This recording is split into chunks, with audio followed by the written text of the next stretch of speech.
Hello दोस्तों। Class 10th का सबसे बड़ा डर जिससे सबसे ज्यादा बच्चे परेशान रहते हैं तो वो है ट्रिग्नोमेट्री।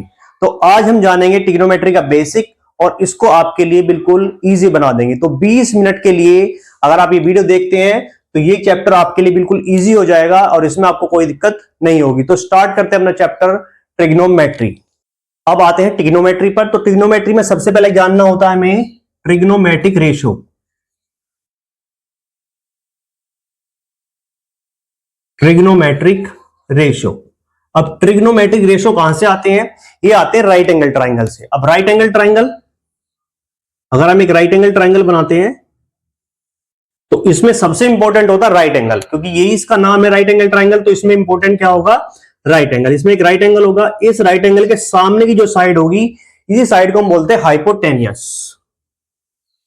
हाइपोटेनियस। एक साइड को हम इसको बोलते हैं बेस और एक साइड को हम बोलते हैं परपेंडिकुलर। यानी इस ट्राइंगल में तीन साइड होती है और इसका एक फॉर्मूला भी होता है जिसको हम बोलते हैं पाइथागोरस थ्योरम।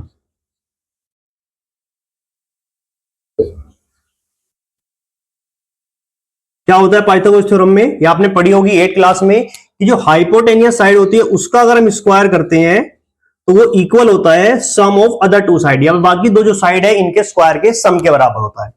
यानी बेस का स्क्वायर प्लस परपेंडिकुलर का स्क्वायर। ठीक है, तो ये एक थ्योरम होती है जो रिलेशन होता है किसके अंदर? परपेंडिकुलर, बेस और हाइपोटेनियस के अंदर। अब इसी के साथ हमें ये तीन साइड पता है, हाइपोटेनियस, परपेंडिकुलर, बेस।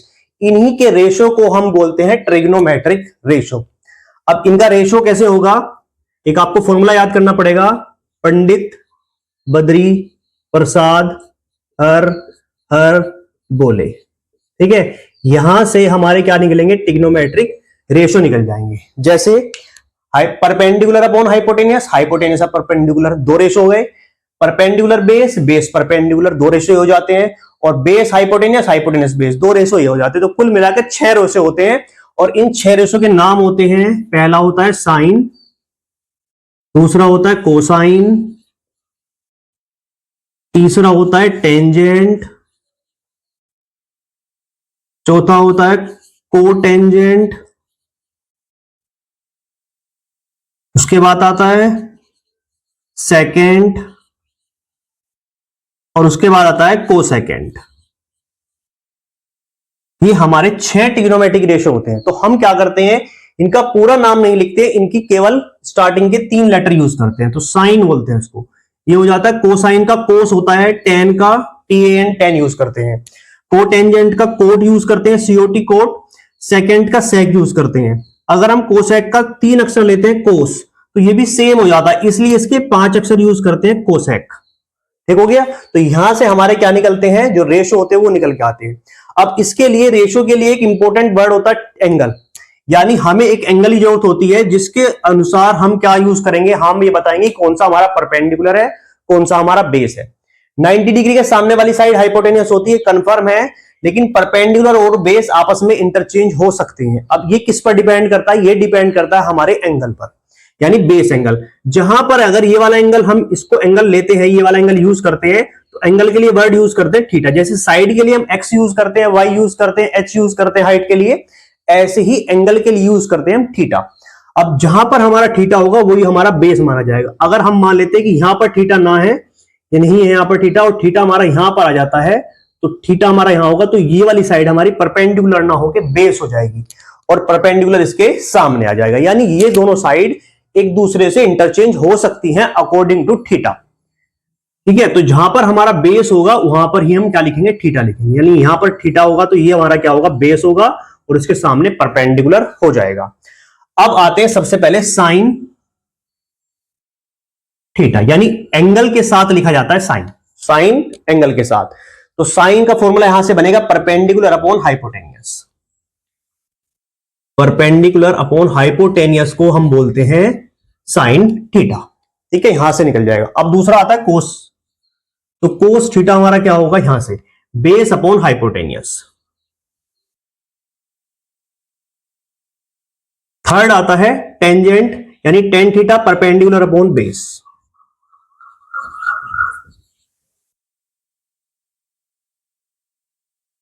अब आते हैं फोर्थ पर, इसका नाम है कोट।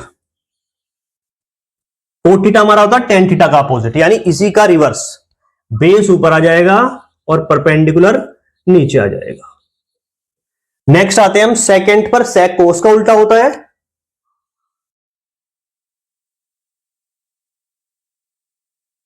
तो हाइपोटेनियस ऊपर, बेस नीचे। और सबसे लास्ट में आता है कोसेक, कोसेक होता है साइन का उल्टा। ये होगा हाइपोटेनियस अपॉन परपेंडिकुलर, यानी साइन का उल्टा जो होगा वो कोसेक होगा, कोस का उल्टा सेक होगा, और टेन का उल्टा क्या हो जाएगा, कोट हो जाएगा। इनको याद रखने का तरीका, पंडित बद्री प्रसाद हर हर बोले, ऐसे बात सोना चांदी तोले, सोना चांदी तोले, साइन कोस टेन, ठीक है। और साइन का उल्टा कोसेक, कोस का उल्टा सेक, और टेन का उल्टा कोट। तो ये आपके 6 के 6, ये यहां से बेस इसका यहां से निकल के आता है। तो ये आपको थ्योरम याद करनी है। ये जो आपको बताया है कि जहां पर थीटा बनाया होगा वही आपका बेस होगा। अगर थीटा यहां पर बना देगा तो बेस आपका चेंज होके ये वाला बन जाएगा। और उसी के बाद ये इनके कंप्लीट नेम होते हैं, और इनको शॉर्ट फॉर्म में हम स्टार्टिंग के 3 लेटर लेके लिखते हैं, लेकिन एक कोसेक में हमारे बस 5 लेटर यूज होते हैं। अब आते हैं इसके आगे इसके टेबल पर। अब हम आते हैं ट्रिग्नोमेट्रिक टेबल पर। ट्रिग्नोमेट्रिक टेबल कैसे बनाते हैं, यानी हमें साइन अगर 0 डिग्री होगा एंगल हमारा तो कितनी वैल्यू आएंगी, साइन 30 डिग्री होगा तो उसकी वैल्यू कितनी आएगी, साइन 45, साइन 60, साइन 90। तो ऐसे ही हमें सबकी टेबल एक बना ली होती है। तो इसको बनाने का आसान तरीका हम बता देते हैं। सबसे पहले आपको लिखना होता है 0, 1, 2, 3, 4। सबसे पहला ये तरीका है कि आप 0 से लेके 4 तक काउंटिंग लिखेंगे, उसके बाद सबके अपॉन में 4 लिख देंगे, 4, 4, 4, 4 और ये 4, ठीक हो गया। सबसे पहले 0 से लेके काउंटिंग 1 तक, उसके बाद सबके अपॉन में 4, और सबके ऊपर रूट लगा देंगे, सबको स्क्वायर रूट में लिख देंगे। सबसे पहले यही काम करना आपको। अब उसके बाद इसकी जो सोल्व करके वैल्यू आएगी वो हमारी साइन थीटा की वैल्यू होगी। जैसे 0 को 4 से डिवाइड करो तो 0 हो जाएगा, और 0 का रूट भी क्या होगा, 0। तो पहला आंसर हमारा 0 हो जाता है, ठीक है। दूसरा 1 का रूट कितना होगा, 1 ही होगा, और 4 का रूट कितना होगा, 2, तो इसकी वैल्यू होगी 1/2। नेक्स्ट 2 1 2, 2 2 4, तो ऊपर 1 की रूट तो 1 ही हो जाएगी, लेकिन 2 रूट के अंदर आ रहा है तो इसलिए रूट 2 ही रह जाएगा। नेक्स्ट आते हैं रूट 3 की वैल्यू रूट 3 होगी, और 4 की वैल्यू कितनी हो जाएगी, 2। 4 से 4 कैंसिल आउट, 1 जा, तो रूट 1 की वैल्यू 1 हो जाएगी। सबसे पहले हमारी टेबल, यानी इसको सोल्व करके आपको लिख लेना है, 0 का 0, ये 1/2, ये 1/√2, ये 3/2, और ये हमारी हो गई 1, ठीक हो गया। अब यहां से आपको कोस की वैल्यू निकालनी है, तो कोस की वैल्यू आपको इधर से, ये इधर से लिखना है यहां पर। जैसे लास्ट में 1 है तो 1 यहां पर आएगा, फिर कितना है √3/2, तो √3/2 यहां पर आएगा। फिर नेक्स्ट है 1/√2, फिर नेक्स्ट है 1/2, फिर नेक्स्ट है 0। तो यहां तक आपकी 2 साइन और कोस की वैल्यू निकल जाएगी।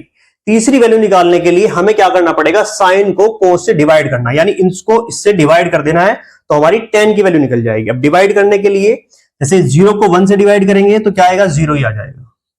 अब इसमें आपको एक बात ध्यान रखनी है, 0 को किसी नंबर से भी आप डिवाइड करोगे तो कितना आएगा, 0 आएगा, लेकिन किसी नंबर को अगर आप 0 से डिवाइड करते हो तो वो नॉट डिफाइन आता है, यानी हम 0 से किसी नंबर को डिवाइड नहीं कर सकते, इसको नॉट डिफाइन लिखते हैं, यानी ऐसे इन्फिनिटी बना देते हैं, ठीक है। tan थीटा, तो 0 को 1 से डिवाइड करा 0, अब इसको इससे डिवाइड करा तो 2 से 2 कैंसिल आउट, ऊपर 1 बचा, नीचे √3, तो ये बचेगा 1/√3। यहां पर दोनों सेम है, 1 से 1 कैंसिल आउट, √2 से √2 कैंसिल आउट, यानी 1 आएगा। नेक्स्ट 2 से 2 कैंसिल आउट, नीचे से नीचे कैंसिल आउट, ऊपर √3 बचा, नीचे 1, तो √3 बच गया। यहां पर 1 को 0 से डिवाइड करा, 1 को 0 से डिवाइड करा तो नॉट डिफाइन, यहां हम लिख देंगे इनफाइनाइट, ठीक हो गया। यहां तक ये हमारी टेबल बन गई साइन कोस टेन की। अब उसके बाद आते हैं हम कोट पर, सेक पर, कोसेक पर। हमने बताया था टेन किसका, कोट जो होता है वो टेन का उल्टा होता है। तो कोट लिखने के लिए हमें क्या लिखना पड़ेगा, टेन का उल्टा। अब इसको उल्टा करेंगे कैसे, इसके नीचे कुछ नहीं है तो क्या लगा लिया, 1। इसके नीचे कुछ नहीं है तो क्या लगा लेंगे 1, इसके नीचे भी कुछ नहीं है तो क्या लगा लेंगे 1, और नॉट डिफाइन की वैल्यू होती है 1/0।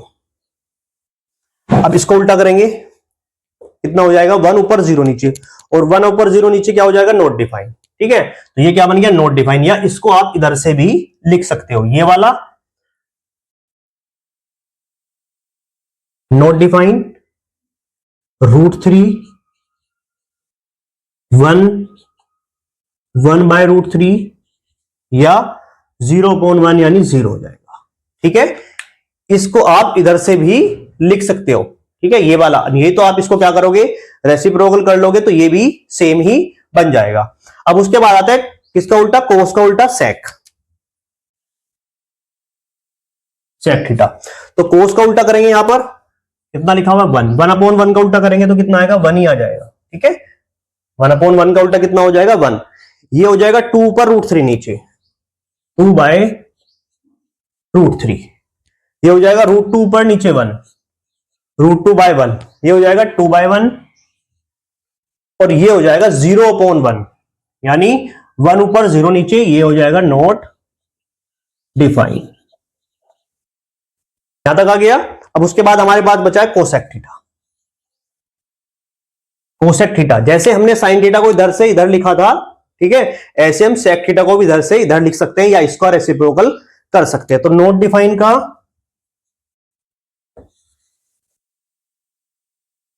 ये कितना आएगा 2 आएगा यहां पर, ये आएगा √2, ये आएगा 2/√3, और ये आएगा यहां पर 1। तो ये हमारी ट्रिग्नोमेट्रिक टेबल तैयार हो गई है। ठीक है, स्टार्टिंग आपको यहां से ही करनी है 0 1 2 3 4, सबके अपॉन पे 1 और सबके ऊपर रूट, तो सोल्व करके हमारी पहली टेबल बन जाएगी। इसको इधर से लिख देंगे तो हमारी ये वाली बन जाएगी कोस की, और इन दोनों को डिवाइड कर देंगे तो हमारी ये वाली बन जाएगी। तीनों के बन गई, इनको आपको रिवर्स कर देना है तो ये वाली हमारी टेबल तैयार हो जाएगी। अब हम आते हैं ट्रिग्नोमेट्रिक आइडेंटिटीज पर। ट्रिग्नोमेट्रिक आइडेंटिटीज क्या होती है, ये 3 रूल्स होते हैं, ठीक है, जिसमें ट्रिग्नोमेट्री यूज होती है, पर ये तीनों होते हैं स्क्वायर के अंदर। इनमें यही होता है कि ये स्क्वायर में यूज होते हैं। सबसे पहला होता है sine square theta plus cos square theta is equal to 1। ये पहली आइडेंटिटी होती है। स्क्वायर हमेशा साइन पर लगेगा, कोस पर लगेगा, थीटा पर नहीं लगेगा। ठीक है, दूसरा यूज होता है 1 plus tan square theta equal to sec square theta, और तीसरी आइडेंटिटी होती है हमारे पास 1 plus cot square theta is equal to cosec square theta. इसी 3 आइडेंटिटी से टोटल 9 आइडेंटिटी बन जाती है। सबसे पहले जैसे ये है sine square theta plus cos square theta, अब हम साइन स्क्वायर थीटा को इधर लिख देंगे तो बनेगा cos square theta is equal to 1 minus sine square theta. Cos square theta is equal to 1 minus sine square theta. ऐसे ही अगर हम कोस को इधर ले जाएं तो बन जाएगा sine square theta equal to 1 minus cos square theta. Sine square theta is equal to 1 minus cos square theta. ठीक हो गया। तो ये इससे क्या हो जाते हैं, 3 आइडेंटिटी, एक से ही 2 और बन जाती है। ऐसे सिमिलरली यहां पर बन जाएगी। अगर हम tan को इधर लेके जाएंगे तो 1 बचेगा, यह बनेगा sec square theta minus tan square theta equal to 1, और tan square theta equal to sec square theta minus 1। तो ऐसे भी इनसे 3 यानी 3 इससे 3 इससे और 3 इससे, तो टोटल 9 आइडेंटिटी हो जाती है। मेन 3 ही आइडेंटिटी है, इनको ही आपको याद करना होता है। अब हम आते हैं ट्रिग्नोमेट्रिक कन्वर्सेशन पर। कन्वर्जन क्या होता है, यानी एक को दूसरे में कन्वर्ट करना। जैसे कुछ तो हम यहां से कन्वर्ट करेंगे, लेकिन ये स्क्वायर में यूज होते हैं, इसलिए स्क्वायर में ही कन्वर्ट होंगे। अगर स्क्वायर नहीं बना हुआ तो वहां पर आप कन्वर्जन रूल ये लगाएंगे। सबसे पहला कन्वर्जन होता है साइन थीटा का। तो साइन थीटा को हम लिख सकते हैं 1 अपॉन कोसेक थीटा। तो ये कन्वर्जन होता है, साइन को कोसेक लिख सकते हैं, और ऐसे ही कोसेक थीटा को हम लिख सकते हैं 1 अपॉन साइन थीटा। उसके बाद नेक्स्ट आता है दूसरा कोस थीटा। तो कोस थीटा को हम लिखेंगे 1 अपॉन सेक थीटा, और दूसरा सेक थीटा को हम लिख सकते हैं 1 upon cos theta. Next third number पर आते हैं टेन थीटा। तो टेन थीटा को हम लिख सकते हैं 1 अपॉन कोट थीटा, और ऐसे ही कोट थीटा को लिख सकते हैं हम 1/tan θ। एक सबसे इंपॉर्टेंट कन्वर्जन आता है जो होता है हमारा tan θ का ही। फोर्थ, tan θ को हम लिख सकते हैं sin θ अपॉन cos θ, और इसके बाद नेक्स्ट लिख सकते हैं cot θ को होगा cos θ अपॉन sin θ। इसमें आपको सबसे ज्यादा ध्यान रखना है, आपको sin θ को 1 cosec θ में नहीं कन्वर्ट करना है। अगर 1 cosec θ लिखा है तो उसकी जगह आप sin लिख सकते हो। आपको अगर कहीं पे cosec θ दिखाई देता है तो उसको आप 1 sin θ लिखोगे। उसके बाद cosec θ को आपको कहीं नहीं लिखना है कि 1 sec θ, लेकिन अगर आपको 1 sec θ दिखता है तो आप उसको cos θ लिखोगे। sec θ को 1 cosec θ लिखना है, ये आपको चेंज करनी है, ये आपको कन्वर्ट करने हैं, जहां पर कन्वर्जन यानी आपको प्रूव करने के लिए बोला जाता है। आप ये भी चेंज नहीं करोगे, ठीक है। जब जरूरत पड़ती है तो ही यूज करोगे, अदरवाइज आपको नहीं पता तो आप उनके कन्वर्जन ये करोगे। यानी आप sin θ को sin θ लिखा रहने दोगे, cos θ को cos θ लिखा रहने दोगे। अगर आपको cosec θ दिखाई देता है तो आप उसको 1 sin लिख सकते हो। sec θ मिलता है तो 1 cos θ लिख सकते हो। tan θ मिलता है तो sin अपॉन cos, और cot θ मिलता है तो cos अपॉन sin। किसी भी क्वेश्चन को अगर आप इजीली करना चाहते हो तो उसको sin cos में कन्वर्ट करके आप इजीली उसको सोल्व कर सकते हो, ठीक है। अदरवाइज आप लास्ट में अगर क्वेश्चन में sin और cos में प्रूव करना है और आपको ऐसे बना हुआ तो आप इनका कन्वर्जन का यानी हैंस प्रूव के लिए, यानी जो आपको आंसर लाना है उसे प्रूव करने के लिए आप बाकी का यूज कर सकते हो। अदरवाइज आप क्वेश्चन को स्टार्टिंग में सोल्व करने के लिए आप डायरेक्टली 1 2 3 4 ही कन्वर्जन यूज करोगे तो आपके लिए क्वेश्चन इजी बन जाएगा और जल्दी सोल्व हो जाएगा। अब एक एग्जांपल लेके देखते हैं हम। ये एनसीईआरटी की एक्सरसाइज 8.1 का क्वेश्चन नंबर 1 है। इसमें दिया हुआ है in a triangle ABC right angle at B. एक राइट एंगल ट्राइंगल है एबीसी जिसका राइट एंगल बी पर बना हुआ है। उसमें ए बी 24 है, बीसी 7 सेंटीमीटर है। अब आपको निकालना है साइन ए, कोस ए, साइन सी और कोस सी, यानी इसमें दोनों एंगल चेंज हो गए हैं, ठीक है। तो इसको देखते हैं कैसे करते हैं। सबसे पहले एक राइट एंगल ट्राइंगल बनाएंगे। उसने बोला है कि राइट एंगल बी पर है,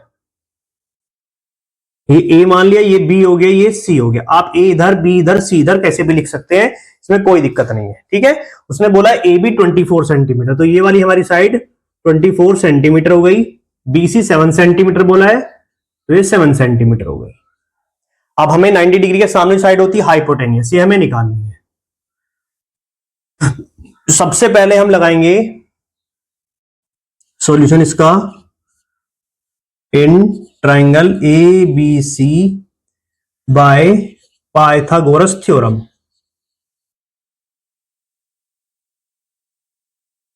कौन सी थ्योरम यूज करेंगे यहां पर? पाइथागोरस थ्योरम यूज करेंगे। वो क्या कहती है कि हाइपोटेनियस का whole square is equal to base का स्क्वायर प्लस परपेंडिकुलर का स्क्वायर। तो हाइपोटेनस का स्क्वायर तो हमें पता नहीं है, लेकिन हमें बेस पता है 24 है, तो 24 का स्क्वायर प्लस परपेंडिकुलर हमने 7 मान ली तो 7 का स्क्वायर। अब 24 का स्क्वायर होता है 576, 7 का स्क्वायर 49, दोनों को ऐड करते हैं 625, और 625 किसका स्क्वायर होता है? ये होता है 25 का स्क्वायर। तो हाइपोटेनस कितना आ जाएगा हमारा? 25 सेंटीमीटर, यानी ये वाली साइड हो गई हमारी 25 सेंटीमीटर हो गई। सबसे पहले तो दो साइड गिवन है, हमें तीसरी साइड निकालनी है। कौन सा थ्योरम यूज करके? पाइथागोरस थ्योरम यूज करके। अब हमारे पास आता है निकालने के लिए साइन ए और कोस ए। सबसे पहले देखते हैं साइन ए। ए ये देखो एंगल कहां पर बना हुआ है, यहां पर एंगल है, इसका मतलब हमारा बेस ये भी ये वाला होगा, और हमारी परपेंडिकुलर ये यूज होगा, ठीक है। अब आपको निकालना है साइन ए। अब हम आते हैं, जो हमने आपको फॉर्मूला बताया था, पंडित बद्री प्रसाद हर हर बोले, तो उसमें साइन की वैल्यू होती है सोना चांदी तोले। साइन की वैल्यू होती है परपेंडिकुलर अपॉन हाइपोटेनस। तो परपेंडिकुलर देखो कितना है यहां पर 7, हाइपोटेनस कितना है 25, तो ये हमारी वैल्यू आ गई है साइन ए की। उसके बाद हम निकालते हैं कोस ए। कोस ए की वैल्यू पूछी है उसने, साइन और कोस है। तो कोस की वैल्यू, कोस का फॉर्मूला होता है बेस अपॉन हाइपोटेनियस। तो बेस हमारा 24, हाइपोटेनियस 25, तो ये हमारा आंसर हो गया है कोस का। सेकंड पार्ट में उसने पूछा हमसे साइन सी की वैल्यू। अब सी कहां पर है? सी हमारा यहां पर है। तो अब हमारा एंगल ये नहीं रहा है, अब हमारा एंगल क्या बन गया है? ये वाला। अब जब एंगल ये बनेगा तो बेस भी हमारा यही बनेगा और हमारा परपेंडिकुलर बन जाएगा ये वाला। यानी इसको हम ऐसे कर लेंगे, बेस नीचे, परपेंडिकुलर सामने। अब उसमें मैं निकालना है साइन सी की वैल्यू, साइन सी। फिर यहां से परपेंडिकुलर अपॉन हाइपोटेनस। परपेंडिकुलर कितना है हमारा? 24 और हाइपोटेनस 25। और कोस सी की वैल्यू, कोस सी की वैल्यू होगी हमारी बेस अपॉन हाइपोटेनस। तो बेस कितना है? 7, हाइपोटेनस कितनी है? 25। तो 7 अपॉन 25। तो यहां इस क्वेश्चन में यह बताया गया अगर आपका बेस चेंज होता है तो वहां पर आपका एंगल चेंज होता है, तो बेस और परपेंडिकुलर दोनों आपको इंटरचेंज करने पड़ेंगे और उसी के क्वेश्चन अकॉर्डिंग आपका क्वेश्चन का आंसर निकलेगा।